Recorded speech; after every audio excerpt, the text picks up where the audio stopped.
నమస్తే. మన రాష్ట్రంలో ఇంటర్ విద్య గురించిన చర్చ గత కొద్ది రోజులుగా జరుగుతున్నది.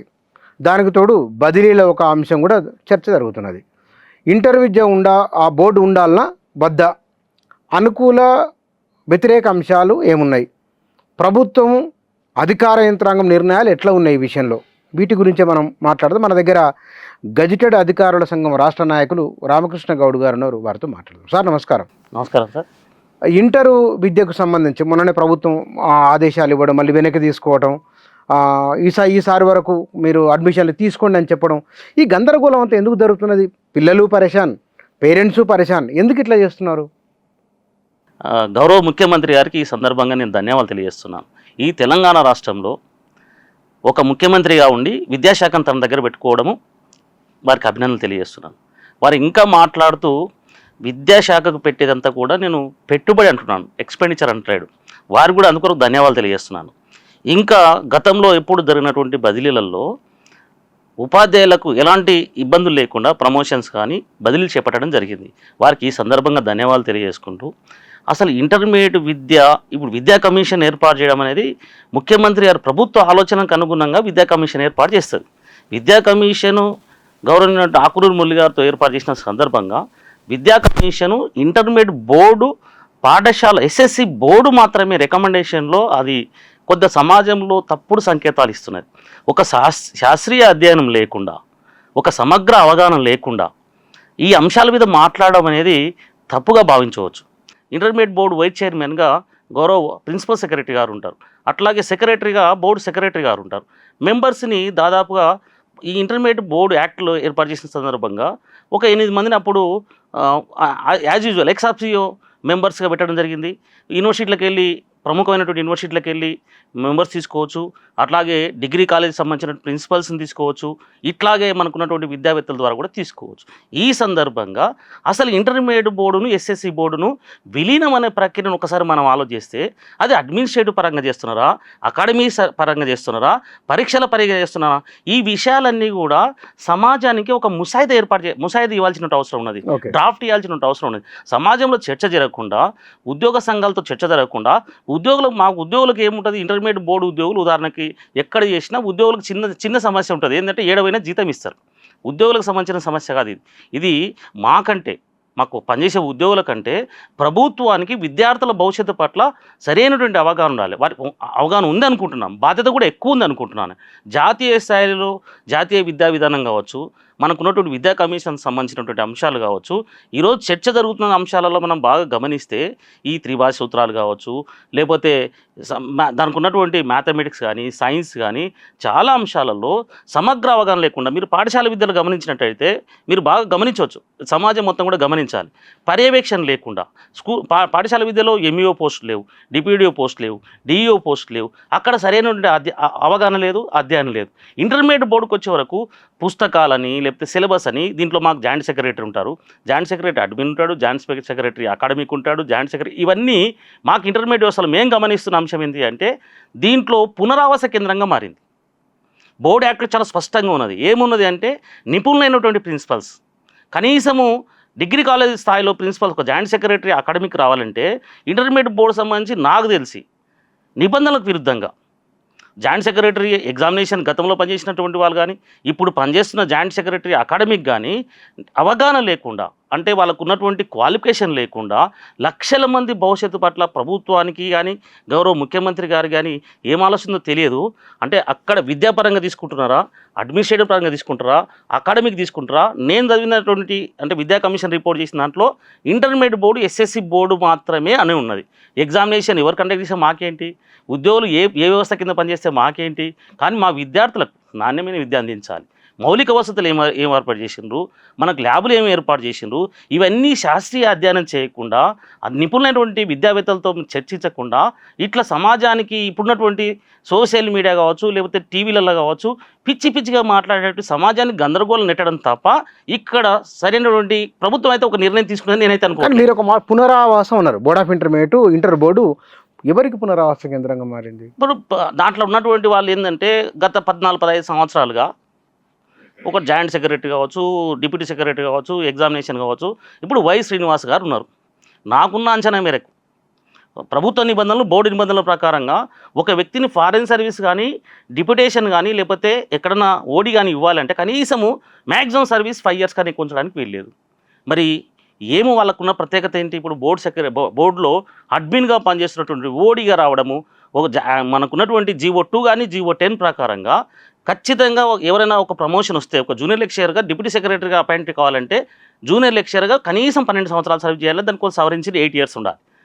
జాయింట్ సెక్రటరీగా చేయాలంటే కనీసము 12 సంవత్సరాలు ఉండాలి ప్రిన్సిపల్గా, లేదంటే కనీసం అట్లీస్ట్ 8 years అని ఉండాలి.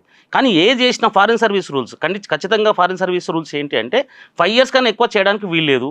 ఒక వ్యక్తికి జూనియర్ లెక్చరర్ పనిచేస్తే ప్రిన్సిపల్గా పదోన్నతి పొందితే కూలింగ్ పీరియడ్ ఖచ్చితంగా మినిమం 6 months ఉండాలి, లేదంటే 1 year ఉండాలి. ఉదయం పూట ప్రమోషన్ వస్తుంది, మధ్యాహ్నం కల్లా ఓడిగా జాయిన్ అవుతారు. ఏంది పునరావాస కేంద్రం కాకపోతే విద్యార్థుల భవిష్యత్తు మీకున్న ప్రత్యేకత ఏంటి? అక్కడ బోర్డు అడ్మిన్ కావచ్చు, ఎగ్జామినేషన్ కావచ్చు, అకాడమిక్ కావచ్చు, జూనియర్ లెక్చరర్స్కు ప్రిన్సిపాల్స్కి పునరావాసం కాకపోతే నిపుణులైనటువంటి విద్యార్థుల భవిష్యత్తు దృష్ట్యా మీరు నిబద్ధత ప్రకారం ఉన్నటువంటి నిపుణులైనటువంటి అధ్యాపకులు ఎందుకు నియమించుకోవట్లేరు? ఎందుకు జరుగుతలేదు అంటే దీని ఎన్నుకున్నది ఎవరు? ఒక ఇంటర్మీడియట్ బోర్డును కొన్ని లక్షల మంది విద్యార్థుల జీవితాలను ప్రభావితం చేసేదాన్ని, నిర్మించేదాన్ని ఇట్లా వాడుకుంటున్నది. దీని వెనక ఎవరో ఉంటారు కదా, ఎవరని మీరు ఎవరు ఏం ఉండకపోవచ్చు, కానీ వాళ్ళకు ఉన్నటువంటి వ్యక్తిగతంగా అక్కడ పనిచేసేటటువంటి వాళ్ళు. ఇప్పుడు జేఎస్ అకాడమిక్ ఉన్నది. జేఎస్ అకాడమిక్ ఏంటంటే రాష్ట్రంలో ఉన్నటువంటి ప్రైవేట్ జూనియర్ కాలేజెస్ కానీ అన్ని కాలేజీలకు అఫిలియేషన్ ఇచ్చేది only JS academic. JS academic minimum qualification 8 years ఉండాలి. ఇప్పుడు పనిచేస్తున్నటువంటి వారు వ్యక్తిగతంగా నాకు సంబంధించిన అంశం కాదు. శ్రీమతి వసుంధర గారు జూనియర్ లెక్చరర్గా పనిచేస్తున్న క్రమంలో 2021లో ప్రిన్సిపల్ ప్రమోషన్ వచ్చింది. ఉదయం పూట ప్రమోషన్ వచ్చింది, సాయంత్రం కల్లా మళ్ళీ వచ్చి ఓడిగా జాయిన్ అయింది. ఇప్పుడు జరుగుతున్నాయని అంతే. ఇప్పుడు నిన్న మొన్న జరిగినటువంటి ఓడీలు కూడా మీరు క్షుణ్ణంగా గౌరవ ముఖ్యమంత్రి గారికి నేను అన్ని రకాలుగా రిటర్న్గా ఫిర్యాదు చేసిన. ఎందుకంటే ప్రభుత్వ ఉద్యోగ మాకున్నటువంటి ఏకైక మార్గము విద్యాశాఖ మంత్రి ఉంటే విద్యాశాఖ మంత్రి చెప్పేవాళ్ళం. కాబట్టి నేను డైరెక్ట్గా మనకు చెప్పాల్సినటువంటి బోర్డు అంశాలు చైర్మన్ గారు కాబట్టి గౌరవ ముఖ్యమంత్రి గారు చేశాను, గౌరవ ప్రిన్సిపల్ సెక్రటరీ గారు చేశాను, గౌరవ చీఫ్ సెక్రటరీ గారు చేశాను. అందులో భాగంగానే ఇవి నిబంధనలకు విరుద్ధంగా జరుగుతున్నాయి. బోర్డు ఎంప్లాయీస్ ఎంత దౌర్భాగ్య పరిస్థితి అంటే బోర్డు ఎంప్లాయీస్ ఇక్కడ పనిచేస్తున్నటువంటి వాళ్ళు ఇక్కడనే పనిచేస్తారు. బోర్డులో పనిచేసే జూనియర్ అసిస్టెంటు, సీనియర్ అసిస్టెంటు, మన సూపరింటెండెంట్ ఇక్కడనే పనిచేస్తారు. ఈ అకాడమిక్ పర్మిషన్ ఇచ్చిన వాళ్ళకి వాళ్ళే నిబంధనలకు విరుద్ధంగా పనిచేస్తే రాష్ట్రంలో ఉన్నటువంటి కోకోలలో ఉన్నటువంటి కార్పొరేట్ వ్యవస్థకు పర్మిషన్ ఇచ్చే దాంట్లో విద్యార్థుల భవిష్యత్తు లేకుండా, పైరేన్వసి లేకుండా కార్పొరేట్ వ్యవస్థలకేమో అనుమతులు వస్తాయి. కానీ నిరుద్యోగులు ఏర్పాటు చేసుకుని తెలంగాణ ఉద్యమంలో పాల్గొని నిరుద్యోగులు ఏర్పాటు చేసుకుని చిన్న చిన్న కాలేజీలకి రావు. ఈ సందర్భంగానే అప్పుడున్నటువంటి మా గౌరవ సెక్రటరీ గారు అన్ని ప్రభుత్వ జూనియర్ కళాశాలలు 430 ప్రభుత్వ జూనియర్ కళాశాలలు ఫైర్ డిస్టింగ్విష్ ఏర్పాటు చేయడం జరిగింది. అన్ని కాలేజీలకు ఫైర్ ఇంజన్ పోతాయి, అన్ని పోతాయి. G+1 మహా అంటే G+2 నిబంధనలు ఏముంటాయి? బోర్డు నిబంధనలు అంటే 15 meters అండ్ అబోవ్ ఉంటే ఫైర్ పెట్టాలి. అవి ఎప్పుడు ఫైర్ ఇంజన్ పోకపోతే ఫైర్ మిషన్స్ పెట్టాలి. గవర్నమెంట్ కాలేజ్ నాకు తెలిసి నాకు 32 నుండి 33 ఏళ్ళ సర్వీస్ కంప్లీట్ అవుతున్నది. ఇప్పటి వరకు ఎక్కడ దగ్గరకు వచ్చింది ఇంకా 10 సంవత్సరాల సర్వీస్ ఉంది. ఈ క్రమంలోనే మేము ఏమవుతున్నామంటే అధికారాన్ని నిధుల దుర్వినియోగం చేయకుండా విద్యార్థుల భవిష్యత్తు దృష్టి ఆలోచించుకోండి. పుస్తకాల సిలబస్కు కమిటీ అంటున్నారు. గౌరవ ముఖ్యమంత్రి గారు, గౌరవ ప్రిన్సిపల్ సెక్రటరీ గారు అనుమతి ఇవ్వాలి. ఇప్పుడు గతంలో మీరు చూసినట్టయితే తెలుగు అకాడమీకి వెళ్ళి ప్రింట్ చేస్తారు. తెలుగు అకాడమీ ఎవరికి ఇస్తుంది? వేరే ఎవరు సబ్ కాంట్రాక్ట్ ఎవరికో ఇస్తారు. కానీ విద్యార్థులకు గత 10 సంవత్సరాలు 15 సంవత్సరాలు ఈ రోజు కూడా ఏ ప్రభుత్వ జూనియర్ కళాశాలకు సంబంధించి విద్యార్థులకు ల్యాబ్లకు సంబంధించి ₹1 మంజూరు చేయలే ఇంతవరకు. గత సంవత్సరం చేసినప్పుడు ఏం చేసిండు అంటే 430 కాలేజీలకి ప్రాక్టికల్ ఎగ్జామినేషన్ అయిపోయిన ప్రాక్టికల్ మెటీరియల్ ఇస్తే ఏం ప్రయోజనం ఉంటుంది? ప్రాక్టికల్స్ కూడా నాణ్యత లేనటువంటి సెంట్రలైజ్డ్ కొటేషన్స్, సెంట్రలైజ్డ్ ఫామ్ తీసుకొని ఇక్కడికి వెళ్ళి సామాను పంపిస్తే తీసుకొని ఏం చేస్తాం? తీసుకొని ఎగ్జామినేషన్ అయిపోయిన తర్వాత ప్రాక్టికల్స్ పిల్లలకు విద్యార్థులకి ప్రయోగశాలలు ఉంటే విద్య లోపల అభివృద్ధి వచ్చే అవకాశం ఉంటుంది. వాళ్ళ భవిష్యత్తు ఉన్నతంగా మారుతాయని అక్కడ ప్రాక్టికల్స్ పెట్టారు. అదే ఇంటర్మీడియట్ బోర్డు యాక్ట్లో ఏముంటుంది అంటే ఏవైనా ఒక నిర్ణయాలు తీసుకున్నప్పుడు, ఒక మంచి విద్యార్థికి సంబంధించి భవిష్యత్తు సంబంధించి నిర్ణయాలు తీసుకున్నప్పుడు బోర్డు యాక్ట్లో ఖచ్చితంగా బోర్డు మీటింగ్ అప్రూవల్ తీసుకోవాలి. బోర్డు మీటింగ్ ఖచ్చితంగా ఎట్లా చేయాలి అంటే 1 year లోపల 2కు తక్కువ కాకుండా మీటింగ్లు పెట్టాలి. ఇప్పటి వరకు 2020 తర్వాత బోర్డు మీటింగ్ తర్వాత ఇప్పటివరకు మీటింగ్ కాలేదు. కానీ ఇక్కడ మనం గమనించాల్సింది అసలు బోర్డే రద్దు చేయాలనే ఒక డిస్కషన్ ఉన్నది కదా. ఇవన్నీ అంతర్గతంగా జరుగుతున్నాయి, నిర్వహణలో జరుగుతున్న లోపాలు, విధానపరమైన అంశాలు ఒకటి. అసలు బోర్డే ఉండకూడదు అనేది ఒక డిస్కషన్ ఉన్నది. ఈ బోర్డు దీనిపైన భిన్న రకాల అభిప్రాయాలు కొంతమందితో మాట్లాడి నేను. కొన్ని కార్పొరేట్ కాలేజీలను కోటాను కోట్ల రూపాయలు కొల్లగొట్టేందుకు ఒక మంచి వనరుగా, ఒక మంచినీటి సరస్సులాగా ఉన్నది బోర్డ్ ఆఫ్ ఇంటర్మీడియట్ బోర్డు. అది ఒకప్పుడు రైతుల ఆత్మహత్యలు అయినాయి, ఆ తర్వాత విద్యార్థుల ఆత్మహత్యలు అయినాయి. దానికి కారణం ఆ కార్పొరేటు కమర్షియలైజేషన్ అని ఒక ఆర్గ్యుమెంట్ ఉన్నది. దీన్ని మీరు ఎట్లా డిఫైన్ చేస్తారు? మీరు ఒక్కసారి మీరు బాగా గమనిస్తే అంటే మనకున్నటువంటి ప్రభుత్వ విద్య ఎప్పుడైనా సరే విద్యార్థులకు, పేద విద్యార్థులు దృష్టి పెట్టుకొని మాత్రమే ప్రభుత్వ విద్య ఉంటుంది. ఇంటర్మీడియట్ సంబంధించినటువంటి ఎవరిచ్చినా, ఇప్పుడు ఎస్ఎస్సి బోర్డు పర్మిషన్, ఇప్పుడు ఇంటర్మీడియట్ బోర్డు పర్మిషన్ ఇచ్చే బదులు ఎస్ఎస్సి బోర్డు ఇస్తుంది. పర్మిషన్లు ఎవరైనా ఇస్తారు. పర్మిషన్లు విద్యార్థుల భవిష్యత్తు కోళ్ళపారాలాగా వాళ్ళకి మనకు ఉన్నట్టు విద్యార్థుల భవిష్యత్తు అనేది జాతీయ సంపద.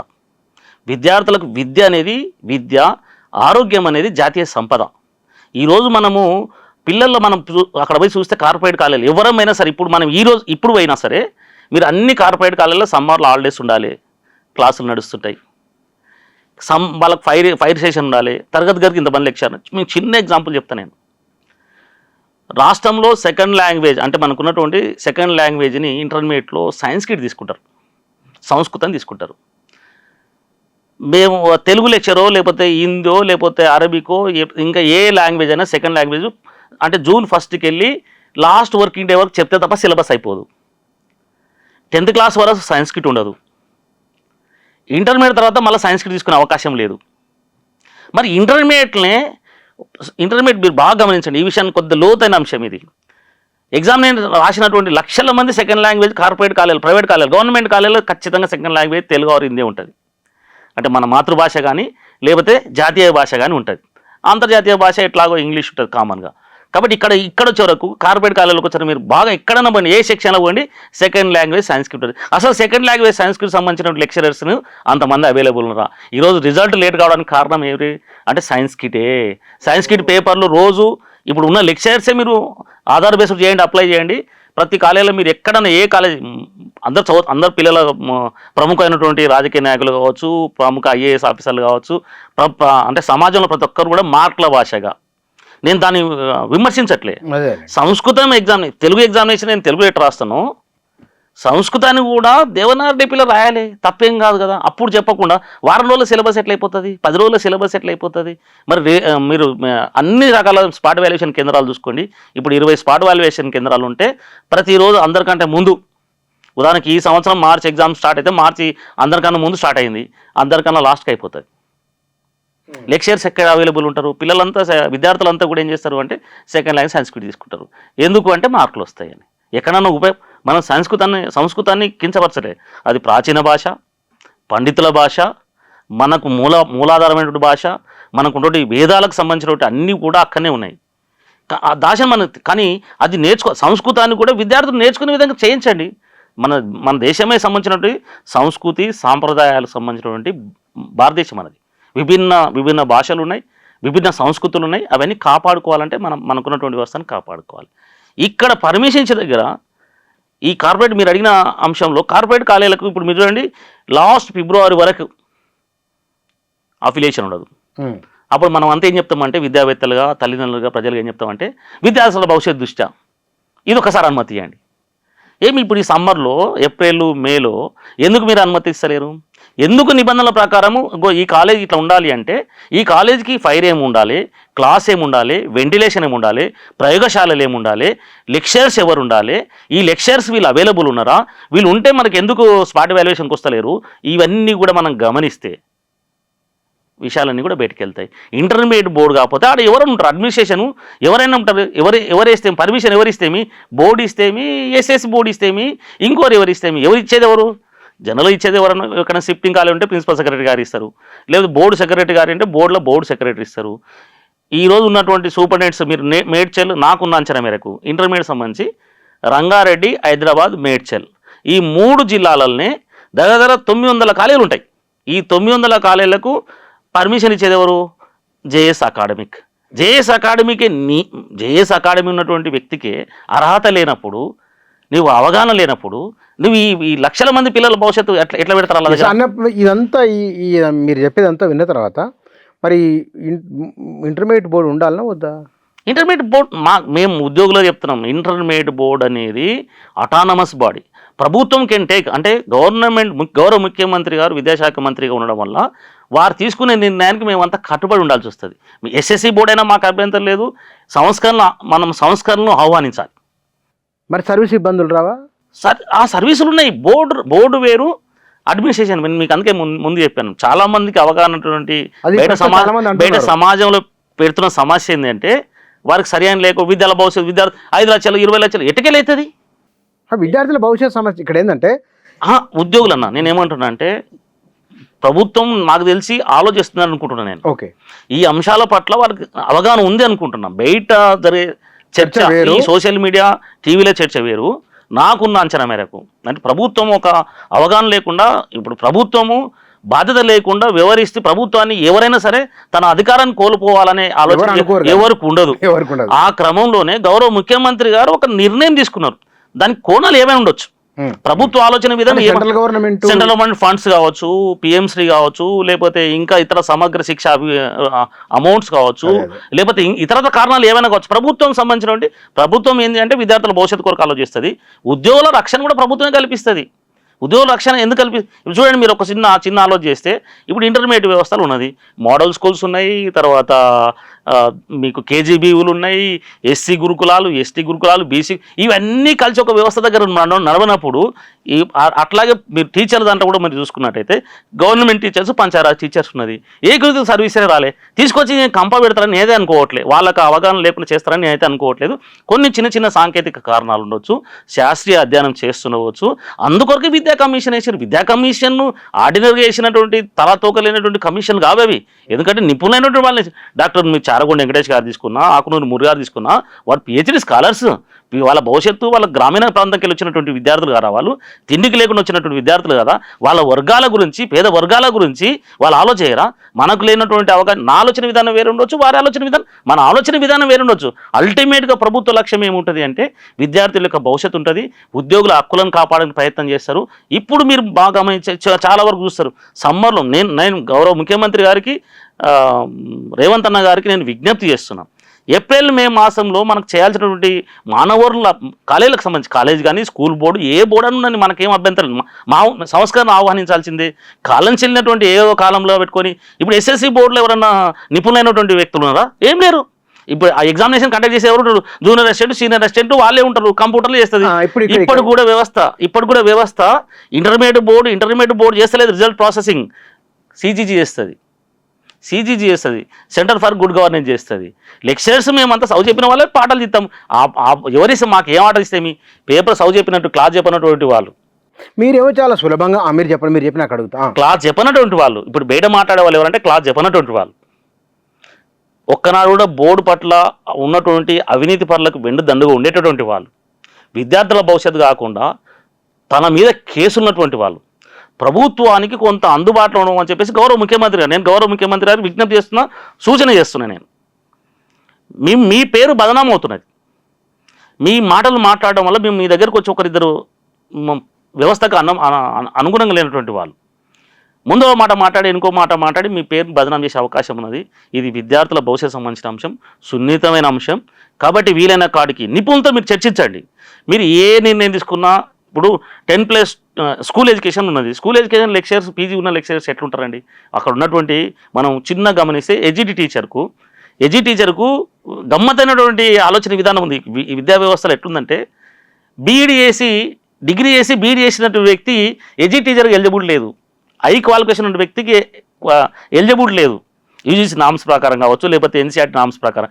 ఏమున్నది అంటే ఇంటర్మీడియట్ చేయాలి, టీటీసీ చేయాలి, హై క్వాలిఫికేషన్ ఉండడం తప్ప.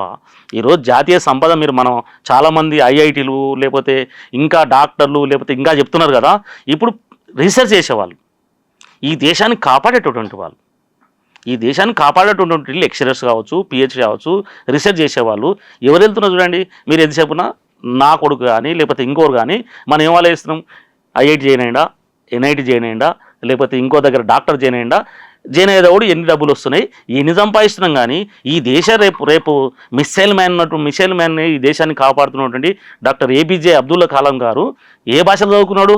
తమిళ భాషలో చదువుకున్నాడు. తమిళంలో రామేశ్వరం ఉంటే తమిళం భాషలు చదువుకున్నాడు. అట్లాగే మన డాక్టర్ బిఆర్ అంబేద్కర్ గారు ఎక్కడికి వెళ్ళి చదువుకున్నారు? మనకున్నటువంటి మరాఠీ భాషలు చదువుకున్నారు. ఇవన్నీ మనం చూస్తే ప్రపంచాన్ని శాసించినటువంటి వాళ్ళు తమకున్నటువంటి మాతృభాషలో, అమ్మ భాష, బాల భాష. కానీ ఇక్కడ మీరు అంటున్నది ఈ మధ్యకాలంలో ఎవరైతే ఈ ఇంటర్మీడియట్ బోర్డు రద్దు అనే నేపథ్యంలో తీవ్ర విమర్శలు చేసినారో లేదా ఆరోపణలు చేసి ఉన్నారో వారిని టార్గెట్గా మీరు మాట్లాడుతున్నారా అనేది ఒక నేను అట్లా మాట్లాడు, వ్యక్తుల టార్గెట్ వ్యక్తులతో మాకు సంబంధం లేదు.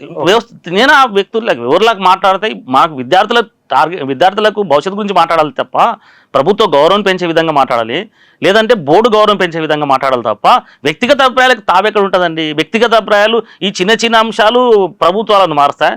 నాకున్న అంచనా మేరకు చిన్న ఉల్లిగడ్డలు రేటు పెరిగి 4 రాష్ట్రాల ప్రభుత్వాలు పోయినాయి. దానికి దీనికి ఏం కారణాలు ఉంటాయండి? నా వ్యక్తిగతంగా మీరు విద్యావేత్తలు అయ్యండి, మీరు సక్సెస్ అయ్యి, నేను ఒక మాట మాట్లాడుతున్నాను. కొఠారి గారు మనకు వారు చేసిన క్రమంలో వారు గొప్పవారు. ఎప్పుడు 1964, 66 చేసి 68లో ఇచ్చినాడు. 1966లో ఉన్నటువంటిది అంతకన్నా ఉన్నటువంటి వాళ్ళే గొప్ప వాళ్ళే కావాలంటే అక్కడ ఉన్నట్టు యూజీ చైర్మన్గా పనిచేసిన వాళ్ళు కూడా గొప్ప వాళ్ళే. పివి నరసింహారావు గొప్పవాళ్ళు. ఎందుకు? బహుభాష కోవిదుడైన ఆ వారు కూడా మనకున్నటువంటి, మీరు ఇందిరాగాంధీ గారు త్రిభాష సూత్రాన్ని అప్రూవల్ చేశారు, అలాగే మన రాజీవ్ గాంధీ అప్రూవల్ చేశారు. మనకున్నటువంటి ఇప్పుడు వచ్చినటువంటి వీరు కూడా త్రిభాష సూత్రాన్ని ఎవరు కూడా ఎనికి జరగట్లేదు. ప్రపంచాన్ని మనం తొంగి చూడాలి అంటే మనకు భాషలు చూడాలి. ప్రపంచంలో మనకు రెఫరెన్స్ పుస్తకాలు ఎక్కడ ఉంటాయి అంటే పిలానికి అర్థంగా. నేను ఒక చిన్న ఎగ్జాంపుల్ చెప్తాను. మనము రైస్ కావాలని అడుగుతాం, కిరాణా షాప్కి పోతేనే బియ్యం ఇస్తాడు, హోటల్కి పోతే రైస్ ఇమ్మంటే భోజనం పెడతాడు. ఎంత తేడా ఉన్నది అంటే విద్యార్థులు, మళ్ళీ చెప్తున్నాను, ఉదాహరణ బాగుంది, ఎగ్జాంపుల్ అంటే మనకు చెప్పడానికి వారికి అవగాహన కావాలి. విద్యార్థుల లోపల సృజనాత్మకత పెరగాలి, థింకింగ్ కెపాసిటీ పెట్టాలి. క్వశ్చన్ పేపర్ మీరు ఇంటర్మీడియట్ నేను గమనిస్తే నా వ్యవస్థ కాబట్టి నేను కొన్ని నాకు తెలిసినటువంటి అంశాలు మాట్లాడుతున్నాను. క్వశ్చన్ పేపర్ ఇప్పుడు ఏముందండి? గతంలో మనం చదువుకున్న సమయంలో క్వశ్చన్ పేపర్లో పుస్తకం ఉన్నట్టు క్వశ్చన్ ఏ లెవెల్ అడుగుతుందో తెలియకుంటుండే. అవును. ఇప్పుడు ఎట్లుందండి? నాకున్న అంచనా మేరకు క్వశ్చన్ పుస్తకంలో పక్కన ఉన్నటువంటి పుస్తకంలో క్వశ్చనే రావాలి. 1 మార్క్ క్వశ్చన్ అంటే అదే రావాలి, 6 మార్క్ క్వశ్చన్ అంటే అదే రావాలి, 4 మార్క్ క్వశ్చన్ అంటే ఇంకొక క్వశ్చన్ విద్యార్థికి థింక్ చేసే అవకాశమే లేదు. నేను అడుగుతున్నాను, నేను నా 430 ప్రభుత్వ జూనియర్ కళాశాలలో మార్కులు 900. నా వ్యవస్థ నేను కించపరచుకోవట్లేదు. విద్యా విధానము విద్యార్థుల భవిష్యత్తు. ఇప్పుడు ఒకవేళ సంక్షేమ పథకాలు అంటే కొంతమందికి నష్టం చేస్తాయి, కానీ విద్యను ఒకవేళ అందిస్తే కుటుంబాలు బాగుపడతాయి. మన కుటుంబంలో మీ ఇంటర్మీడియట్ విద్య బాగుందనా? మీరు ఏం చెప్పదలుచుకున్నారు? ఇంటర్మీడియట్ విద్యలో విద్యా వ్యవస్థ ఇప్పుడు క్వశ్చన్ పేపర్ సెట్టింగ్ కానీ విద్యార్థులకు నీకు క్వాలిటీ ఆఫ్ ఎడ్యుకేషన్ అడుగుతున్నావా, క్వాంటిటీ ఆఫ్ మార్క్స్ అడుగుతున్నావా? మీకు క్లారిటీ ఉండాలి. ఇప్పుడు నేను గమనిస్తున్నది ఏంటంటే క్వాంటిటీ ఆఫ్ మార్క్స్ చూస్తున్నానని నేను అనుకుంటున్నా. క్వాలిటీ ఆఫ్ ఎడ్యుకేషన్ కావాలి. విద్యార్థులకు క్వాలిటీ ఆఫ్ ఎడ్యుకేషన్ కావాలంటే థింకింగ్ కెపాసిటీ పెరగాలి. అంటే డాక్టర్ ఏపీజే అబ్దుల్ కలాం గారు ఏం చెప్తారు అంటే సృజనాత్మక అనేది సుందర హృదయాలకు వెళ్ళి వస్తుంది. ఎట్లా వస్తుంది అంటే అది పశువుల కొట్టంకి వెళ్ళి కావచ్చు, లేకపోతే సముద్ర జాలర్లకి వెళ్ళి రావచ్చు. అంటే ఎక్కడికి వెళ్ళినా నూతన ఒరవడి అనేది మనం బాగా గమనించవచ్చు. మనం ఈ మధ్యలో లైవ్ ఎగ్జాంపుల్, మనం రీసెర్చ్ పిహెచ్డి చేసిన వాళ్ళం అంతా కూడా తెలంగాణ ప్రజలు చాలామంది ఉన్నాం. కానీ అంతమంది ఉన్న తెలంగాణ రాష్ట్ర గీతాన్ని రాసినటువంటి ఎవరు? అందశ్రీ గారు. మరి వారు నేను చదువు చెప్పాను, ఎంత గొప్పవారు వారు అంటే చదువు అనేది ఎక్కడికి వెళ్ళిన క్రియేటివిటీ కానీ ఎక్కడికి వెళ్ళినా వచ్చే అవకాశం ఉంటుంది. ఆ క్రియేటివిటీని క్రియేట్ చేయడమే బట్టి విధానాన్ని దూరం కల్పించి, మార్కుల విధానం దూరం కల్పించి మనకున్న విద్యార్థుల భవిష్యత్తును కాపాడాలి. అది ఏ బోర్డు అన్నా కానీ 10+ ఇప్పుడు భారతదేశంలో ఉన్నటువంటి రాష్ట్రాలు కావచ్చు, కేంద్రపాలిత ప్రాంతాలు కావచ్చు, ఎన్ని రాష్ట్రాలలో 10+2+3 అవలంబిస్తున్నారు? ఒక 6-7 తప్ప మిగతా దాంట్లో సైంటిస్ట్ లేరు, మిగతా దాంట్లో డాక్టర్లు లేరు, మిగతా దాంట్లో దేశాన్ని కాపాడడం లేరని మీ ఉద్దేశం? అంటే ఎక్కువ మంది పోతుంటే బాగుండదనా? దీంట్లో బాగుండవచ్చు, కానీ మీరు ఒరిజినల్ చూడండి. ఈ 10+2 అనేది కార్పొరేట్ సెక్టార్లో వస్తున్నాయా, మన గవర్నమెంట్ సెక్టార్లో వస్తున్నాయా? మన దగ్గర లెక్చరర్స్ ఎంట్రన్స్ రానోళ్ళు ఉన్నారా? మన దగ్గర ఏమన్నా చదువుకొని నాలెడ్జ్ లేనట్టు పేద విద్యార్థులు ఉన్నారా? మరి ఎక్కడ లోపం ఉంది? లోపం ఎక్కడ ఉంది అంటే మన పుస్తకాల పాఠ్యాంశాలు ఎంపిక చేసుకోవడం లోపం ఉంది, మన క్వశ్చన్ పేపర్ తయారు చేయడంలో లోపం ఉన్నది, ఎగ్జామినేషన్ నిర్వహణ లోపం ఉన్నది. మీరు బాగా గమనించవచ్చు. నాకున్న అంచనా మేరకు నా 32 నెలల సర్వీస్లో నేను మళ్ళీ చెప్తున్నా, నొక్కి ఒక్కని చెప్తున్నా, క్వశ్చన్ పేపర్ 2024 వరకు ఇంటర్మీడియట్ క్వశ్చన్ పేపర్ తయారు చేయడానికి నాకున్న అంచనా మేరకు 4 లేదా 5 కోట్ల రూపాయలు ఖర్చు అయ్యేది. 4 నుంచి 5 కోట్లు క్వశ్చన్ పేపర్ తయారు చేయడానికి ప్రింటింగ్ ఖర్చు. ప్రింటింగ్ కానీ 2025-26కి ఎంత పెరిగిందో అని మీరు ఎక్స్పెక్ట్ చేస్తున్నా అంటే 14-15 కోట్లకు పెరిగింది. ఎట్లా సాధ్యం? అంతగానం అంతే. ఏమంటే 2 times 3 times పెరిగింది. ఏంది అంటే ఇంతకుముందు పేపర్ కవర్లు వస్తుంది, ఇప్పుడు ప్లాస్టిక్ కవర్లు వస్తుంది. ఇంతకుముందు పేపర్ కవర్లు వచ్చి క్వశ్చన్ పేపర్లు 40 పేపర్లు 20 పేపర్లు పేపర్ కవర్లు వచ్చేది, అది పర్యావరణం కాపాడేది. దాన్ని ఇప్పుడు మనం కొత్తగా నూతన వరవరి ఏం సృష్టించడం అంటే వర్షాలు వస్తాయి. నాకు తెలిసి పేపర్ లీకల్ అయినటువంటి ఇప్పుడు ఇన్నేళ్లలో పేపర్లు పోయినాయని కానీ పేపర్ ఇంటర్మీడియట్ వ్యవస్థలో పేపర్ లీక్ అనేది లేదు. విద్యా వ్యవస్థలో పేపర్ లీక్ అనేది లేదు. ఇప్పుడు ఇంజనీరింగ్ కానీ మనం బాగా గమనిస్తే ఇంజనీరింగ్ కానీ డిగ్రీ కాలేజ్ కానీ లేకపోతే ప్రొఫెషనల్ కోర్సులలో జస్ట్ ఈ కాస్ట్ మినిమం నాకు గౌరవ ముఖ్యమంత్రి రేవంత్ అన్నకు విజ్ఞప్తి చేస్తున్నా, సూచన చేస్తున్నా, మీరు ఏది బాగుంటే అది ఆలోచన చేయండి. ఎందుకంటే ప్రభుత్వానికి సంబంధించి మీరు సంస్కరణలకు నాంది పలుకుతున్నారు, మేము స్వాగతిస్తున్నాం. ఏ సంస్కరణని ఎవరైనా స్వాగతించాల్సిందే. వ్యక్తిగతమైనటువంటి ఆలోచన విధానంతో వ్యవస్థను నష్టం చేయాల్సినటువంటి అవసరం లేదు. వ్యక్తిగత స్వార్థంతో ఇతర వ్యక్తుల జీవితాలతో ఆటలాడుకోవాల్సిన అవసరం లేదు. ఇక్కడ క్వశ్చన్ పేపర్ నాకున్న అంచనా మేరకు ఈ 430 కాబట్టి సెంటర్లు ఎన్ని ఉంటే ఆ సెంటర్లకి ఈ జిరాక్స్ మెషిన్లు కొనిపించి లేకపోతే ఆన్లైన్ పేపర్ ఇప్పుడు ఐఐటి కానీ జేఈ మెయిన్స్ కానీ పేపర్లు ప్రింట్ చేస్తారు, పేపర్లు ఏనికి అవకాశం ఉంటుంది. వారిని ఆ పేపర్ల ద్వారా ఇస్తే ఇవన్నీ పోలీస్ స్టేషన్లు పెట్టడము, లెక్చర్ కావాలి కావడం ఇవన్నీ ఉండవు అని నేను అనుకుంటున్నా. నిపుణులైనటువంటి వ్యక్తులు, నిపుణులైన వ్యక్తులతో ఆలోచించండి. ఇది జస్ట్ నా సబ్మిషన్ మాత్రమే, నా సూచన మాత్రమే. కానీ ఈ మధ్య పేపర్ల ఇవాళ పేపర్లో ఈ సర్వీసుకు సంబంధించిన లోకలు తర్వాత multi local zone multi zone వివాదం ఉంది అని అంటున్నారు కదా, వివాదం ఏమిటి, దానికి పరిష్కారం ఏమిటి మీరు అన్న? జనరల్గా ఈ 317 అనేది తెలంగాణలో ఉన్నటువంటి ఉద్యోగుల లోపల ప్రజల లోపల ఆందోళన క్రియేట్ చేసినటువంటి అంశం. గత ప్రభుత్వానికి గత ప్రభుత్వము కోరి తెచ్చుకున్నటువంటి వివాదం అది. అందులో భాగంగా కోరి తెచ్చడం అంటే ఎట్లుంటుందని అంటే, ఇప్పుడు నేను చిన్నప్పటికెళ్ళి చదువుకొని ఉద్యోగం చేసి ఉద్యోగం వచ్చిన తర్వాత చివరి స్థానంలో తీసుకపోయి అక్కడ వేయడం అనేది ఏముంటుంది? పోస్ట్ గవర్నమెంట్ అనుకుంటే సూపర్ న్యూమరీ పోస్ట్ క్రియేట్ చేయవచ్చు. సూపర్ న్యూమరీ పోస్ట్ క్రియేట్ చేస్తే ఈ ప్రాబ్లం రాదు. గౌరవ ముఖ్యమంత్రి గారు మేము గతంలో 2018లో ట్రాన్స్ఫర్ అయిన తర్వాత ట్రాన్స్ఫర్ కాలే, జనరల్ ట్రాన్స్ఫర్స్ కాలే. గౌరవ ముఖ్యమంత్రి గారిని మేము విజ్ఞప్తి చేస్తే వారితో మాట్లాడుతున్న సందర్భంలో వాళ్ళు మాట్లాడిన మాట ఏంటంటే, నాకు నచ్చిన అంశం అది ఇతర వ్యక్తి నచ్చాల్సిన అంశం లేదు. ప్రభుత్వ ఉద్యోగులుగా మీరు ఈడ పని చేస్తేమి ఆడ పని చేస్తేమి, ఏదైనా పని చేసి ప్రశాంతంగా పని చేస్తేనే మీ కుటుంబాల దగ్గర మీరు ఆరోగ్యంగా ఉండి ప్రశాంతంగా ఉంటేనే నాకు కొంత పని ఎక్కువ మంచి చేసే అవకాశం వస్తుంది. ఈ ట్రాన్స్పోర్ట్ కానీ గౌరవ ప్రధానమంత్రి గారు కూడా ఈ మధ్యకాలంలో చేసిండు. అంటే ఇంధనాన్ని మిగిలియమన్నాడు, లేకపోతే ఇంకోటి అన్నాడు, పని రోజులు తగ్గించుకోమన్నాడు. ఇందులో భాగంగా ఉండే గౌరవ ముఖ్యమంత్రి గారు వాళ్ళు ఉద్యోగుల జేఈస్తో చర్చ చేస్తూనే మీరు ట్రాన్స్ఫర్ చేసుకొని అందులో భాగంగానే మాకు ఇంటర్మీడియట్ చెప్తాను, ఇక్కడ చూడండి ఎంత లాజిక్ ఉంటుంది. ఇంటర్మీడియట్ బోర్డు కూడా ఈరోజు బదిలీలకు అనుమతి ఇచ్చింది గౌరవ ముఖ్యమంత్రి గారు. కాంట్రాక్టుగా పనిచేస్తూ ఉద్యోగులు పనిచేస్తూ గత 25 సంవత్సరాల ట్రాన్స్ఫర్లు కాక ఊర్లలో వాళ్ళకు పోయిన 2024లో ప్రభుత్వం అనుమతి ఇచ్చినప్పటికీ అక్కడ ఒక నిబంధన ఉండే, 2 years మినిమం సర్వీస్. అంటే వాళ్ళకి అప్పటికి రెగ్యులర్ అయ్యాయి 1 year సర్వీసే ఉండే. కుటుంబం వాళ్ళు పుట్టి చదివింది ఒక దగ్గర, అత్తమామ ఒక దగ్గర, తల్లిదండ్రులు ఒక దగ్గర, పిల్లలు ఒక దగ్గర, అంటే ఆయన ఉద్యోగం ఒక దగ్గర. అంటే ఈ ఏజ్లో ఇంత అభద్రతాభావంతో పనిచేస్తే వారు ఎట్లా చదువు చెప్పగలుగుతారు? అంటే వారి కుటుంబాన్ని వారికి నియర్ బై ఈడైనా చదువు చెప్పేది అదే, ఆడైనా చదువు చెప్పేది అదే. ఒక అవకాశం గౌరవ ముఖ్యమంత్రి గారు ఇచ్చినప్పుడు ఈ సెన్సెస్ అని అదో ఇదనో 3-4 జిల్లాలో ఉండరని చెప్పేసి గౌరవ ముఖ్యమంత్రి గారు చెప్పిన మాట ఏంటి అంటే, సెన్సెస్ డ్యూటీ చేస్తూనే ఇక్కడ చేయండి అని. ఇదంతా కూడా ఏంటంటే కొంత దీన్ని వ్యతిరేకిస్తున్నటువంటి వాళ్ళు నాకున్న అంచనా మేరకు ఒక 2-3 జిల్లాల్లో ప్రముఖమైన ఫోకల్ పోస్టులో పనిచేస్తున్నటువంటి వాళ్ళు ఇంకా మీరు ఇంకా కేంద్రంగా ఆలోచిస్తే 2024 ట్రాన్స్ఫర్స్ జనరల్ లెక్చరర్స్కు ప్రిన్సిపల్స్కు అందరికైనాయి, కానీ బోర్డులో ఉన్న ఉద్యోగులకు కాలే. ఎందుకు? లాబీ. ఎవరి దగ్గర పోయి లాబీ. ఎవరి లాబీ అది? ఎందుకు అసలు ఏం లాబీ ఇది? క్వశ్చన్ పేపర్ల దగ్గర 5 కోట్ల నుంచి 15 కోట్లు ఏమిటి? ఈ ట్రాన్స్ఫర్లు కాకపోవడం ఏమి? ఇంటర్మీడియట్ బోర్డు జరిగినటువంటి అధికార దుర్వినియోగం కావచ్చు, నిలువ దుర్వినియోగం మీద నేను గౌరవ ముఖ్యమంత్రి గారికి ఫిర్యాదు చేసిన, స్టేట్ విజిలెన్స్ కమిటీకి చేసిన, కమిషన్ చేసిన. గతంలో గతంలో సెప్టెంబర్ 22 నాడు చేసిన. ఇప్పుడు మన సెంట్రల్ విలేజ్ కమిషన్ కూడా నేను విత్ అన్ని ఎవిడెన్సెస్ బోర్డు యాక్ట్ కానీ ఒక బోర్డు సెక్రటరీకి ఫర్ యానం 1,00,000 రూపాయలకు మించి ఖర్చు పెట్టడానికి ఎలిజిబిలిటీ లేదు. అంతే ఎక్స్పెండిచర్ ఓన్లీ 1,00,000 1,00,000 ఖర్చు పెట్టడానికి ఎక్కువ లేదు. బోర్డు వైస్ చైర్మన్ గారికి 5 lakhs, బోర్డు చైర్మన్కి బోర్డుకు ఏదైనా చేయొచ్చు. మా దగ్గర ఇంటర్మీడియట్ వ్యవస్థలో గ్రామీణ ప్రాంతంలో చదువుకునే పేద విద్యార్థులకి మౌలిక వసతులు లేవు. నేను పనిచేసే కాలేజీలో 625 మంది స్టూడెంట్స్ ఉంటే గర్ల్స్ బాయ్స్ ఉంటే గర్ల్స్కి బాయ్స్కి ఒకటే టాయిలెట్ ఉంటుంది. గర్ల్స్కి సపరేట్ టాయిలెట్, బాయ్స్కి ఒకటే టాయిలెట్. లెక్చరర్స్ పోవాలన్నా, స్టాఫ్ పోవాలన్నా, పిల్లలు పోవాలన్నా నీవిచ్చే 10 నిమిషాల సమయం లోపల మరి వారి కొంతమంది నేను అనుకుంటున్నా వాటర్ తాగుతలేరు కనీసం. చాలా ఇబ్బందికరమైన విషయం ఇది. నాట్ ఓన్లీ మా కాలేజ్ అంటే నేను లైవ్ ఎగ్జాంపుల్ చెప్తాను, అందరి అనుభవం అయితే అది. ఇప్పుడు లెక్చరర్స్ గౌరవ ముఖ్యమంత్రి గారు వారు లెక్చరర్స్ లేని దగ్గర కొత్త రిక్రూట్మెంట్ చేసిన అది హిస్టరీ. గవర్నమెంట్ ఇంటర్మీడియట్లో జూనియర్ లెక్చరర్స్ను 1,300 మంది చేయడం అనేది హిస్టరీ.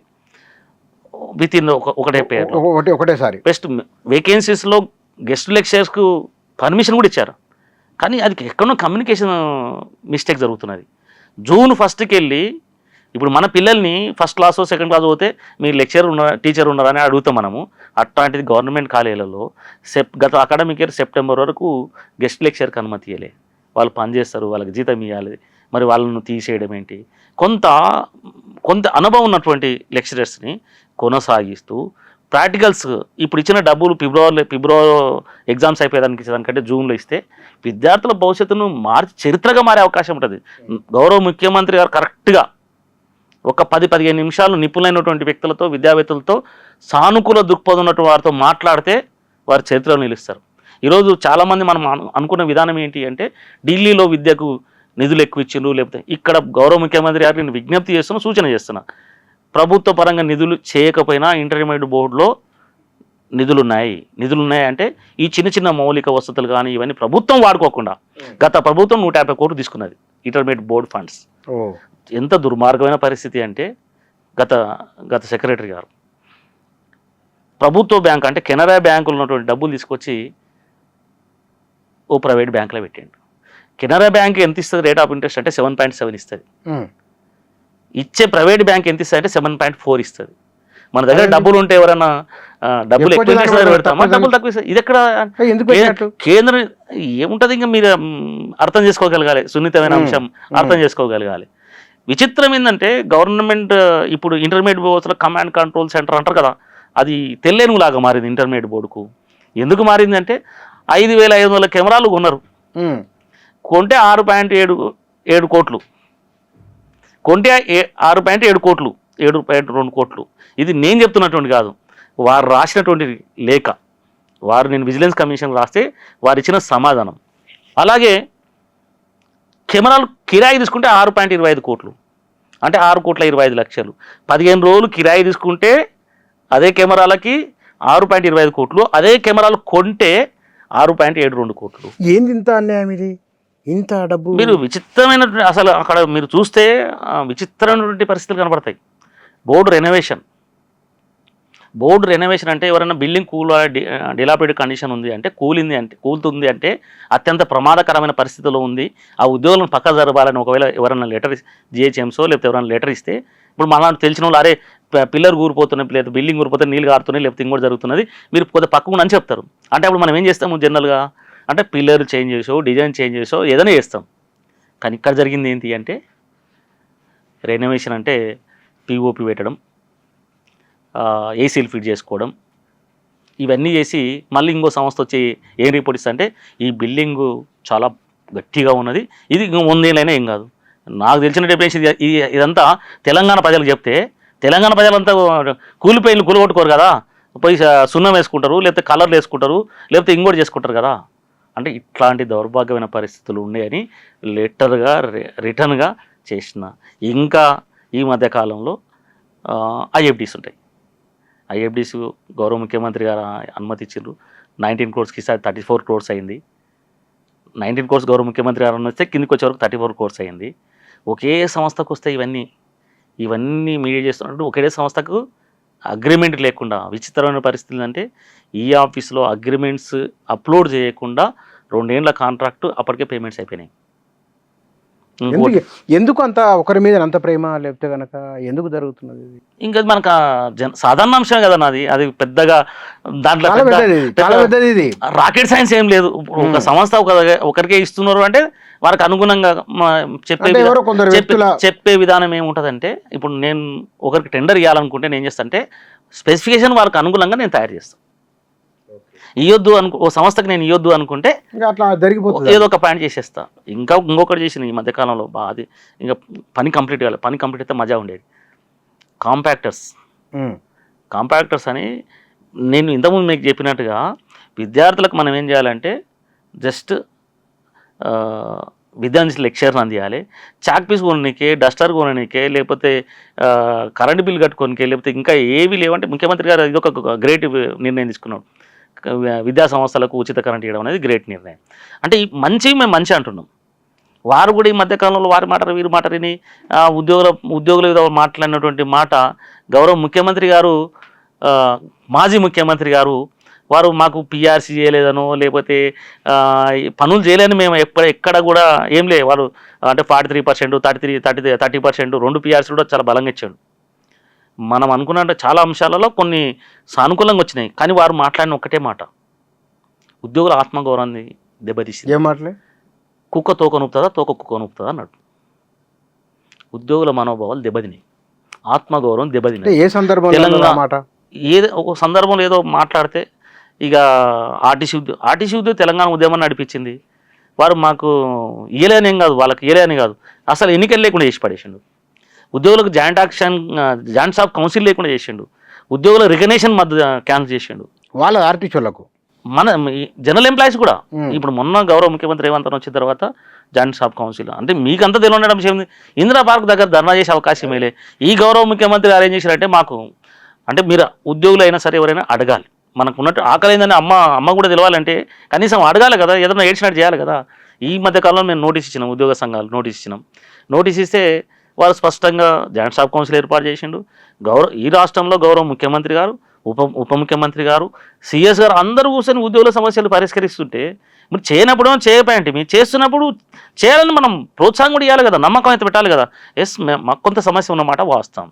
సంక్షేమ పథకాలకు ఇస్తున్న క్రమంలో కూడా రేవంత్ అన్న గారికి మేము విజ్ఞప్తి చేస్తున్నాము. మీకు తెలియనటువంటి అంశం ఏం కాదు, పెన్షనర్స్ 35-36 సంవత్సరాలు సర్వీస్ చేసినటువంటి వాళ్ళంతా కూడా ఆరోగ్య కార్డు లేకుండా, ఉద్యోగ భద్రత లేకుండా తను దాపెట్టుకున్నట్టు ఈ మధ్యకాలంలో మనం బాగా గమనించవచ్చు.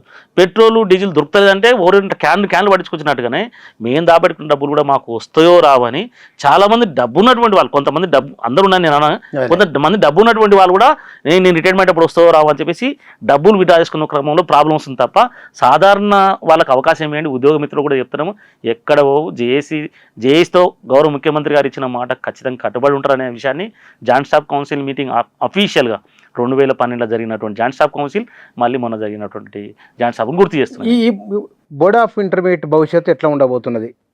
భవిష్యత్తు నాకు తెలిసి మంచిగా ఉంటుంది. పేపర్లలో మాట్లాడినటువంటి విషయం ఉంటుంది నేనైతే అనుకోవట్లేదు. ఎందుకంటే వారు సమగ్రమైన అవగాహన కొరకే వారు కొంత శాస్త్రీయ అధ్యయనం చేస్తారని నేను అనుకుంటున్నా. పేరు ఏది పెట్టుకుంటే మాకేందన్నా, మాకు అడ్మిషన్ ఉద్యోగులుగా మాకు సర్వీస్ ప్రాబ్లం రాకుండా చూసుకోవాలి.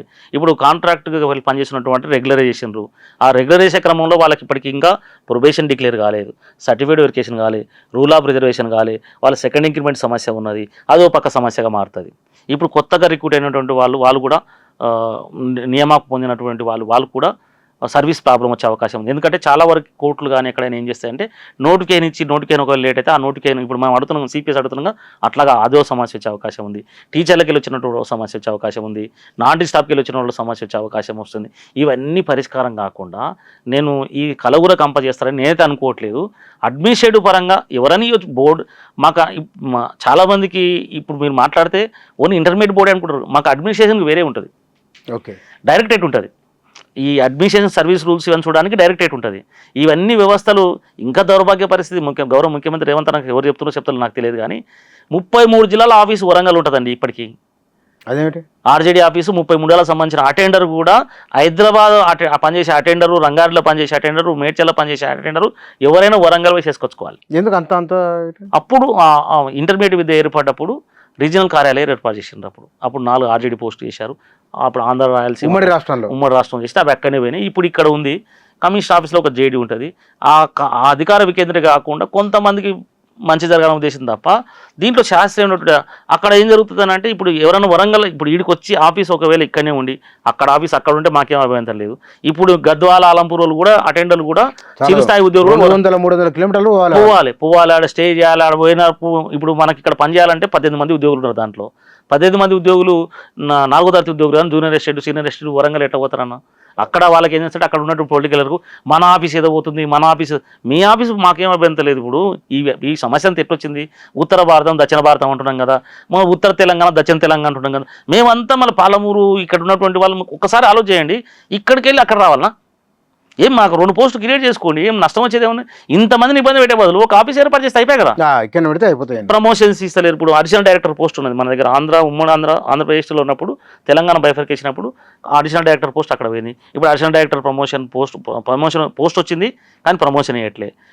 అదే వాళ్ళకు ఒకరు ప్రమోషన్ ఇస్తే 2 జేడీ పోస్టులు ప్రమోషన్ వస్తాయి, 2 JD post promotion, 2 DIO post promotion వస్తాయి, 2 డిఐఓ ప్రమోషన్ వస్తాయి, 2 ప్రిన్సిపాల్కి ప్రమోషన్ వస్తాయి. జస్ట్ అన్ని క్లియర్ వేకెన్సీసే. కానీ కొన్ని వ్యక్తిగత కారణాల వల్ల, కొంత స్వార్థం వల్ల ఇప్పటివరకు 2 వరకు ఇవన్నీ జరిగినాయి.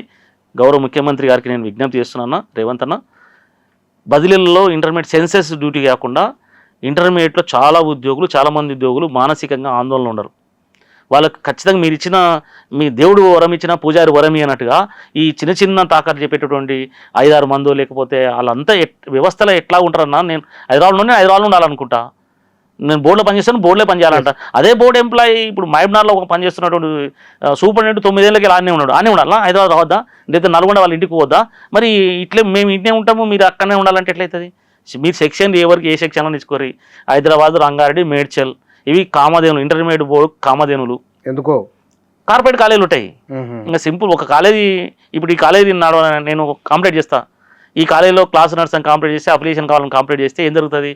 ఓ నోటీస్ ఇవ్వాలి, నోటీస్ కాబట్టి నీ దగ్గరకు వచ్చి ఓ డిఐఓలో లేకపోతే ఆఫీసర్ ఎంక్వైరీ చేయాలి. కానీ ఎంక్వైరీ ఏం చేయాలి? అవన్నీ జరుగుతున్నాయి. కాబట్టి ఈ కార్పొరేట్ కబంధాస్తాలు కాకుండా నిరుద్యోగులకు ఉన్నటువంటి వారికి అనుమతులు ఇస్తూనే కొద్దిగా స్ట్రీమ్ లైన్ చేస్తే, రేవంత్ అన్నకు విజ్ఞప్తి చేస్తున్నా, June 1 నాటికి కాలేజ్ స్టార్ట్ అయిన నాటికే పుస్తకాలు, కనీస మౌలిక వసతులు, లెక్చరర్స్ని అందరి ఒకవేళ పేద కుటుంబానికి మీరు ఏ సంక్షేమం ఇవ్వకపోయినా సరే అన్న, నాకున్న అంచనా మేరకు నాణ్యమైన విద్య, మంచి ఆరోగ్యాన్ని అందించగలిగితే, మంచి వైద్యశాలను అందించగలిగితే ఈ దేశంలో బతికిన రోజులు మిమ్మల్ని గుర్తుంచుకోవాలనే విషయాన్ని నేను విజ్ఞప్తి చేస్తూ, సంస్కరణలు మీరు తీసుకునే సంస్కరణలు, శాస్త్రీయంగా తీసుకునే సంస్కరణలను మేము స్వాగతిస్తాం. Right sir, thank you. Board of ఇంటర్మీడియట్లో జరుగుతున్న అంటే ఇన్స్టిట్యూషన్లో జరుగుతున్న పరిణామాలు ఏమిటి అనేది ఒక అంశం అయితే, రెండవది దాని భవిష్యత్తు ఎట్లా ఉండబోతున్నది చాలా చర్చ ఉంది బయట. వారంటున్నది ఏమిటంటే ముఖ్యమంత్రి పేరు కొందరు బదనాం చేస్తున్నారనే ఒక ఆరోపణ వారు చేస్తున్నది, లేదా వివరణనో లేదా ముఖ్యమంత్రికి విజ్ఞాపననో తెలియదు కానీ వారు చెప్తున్నారు.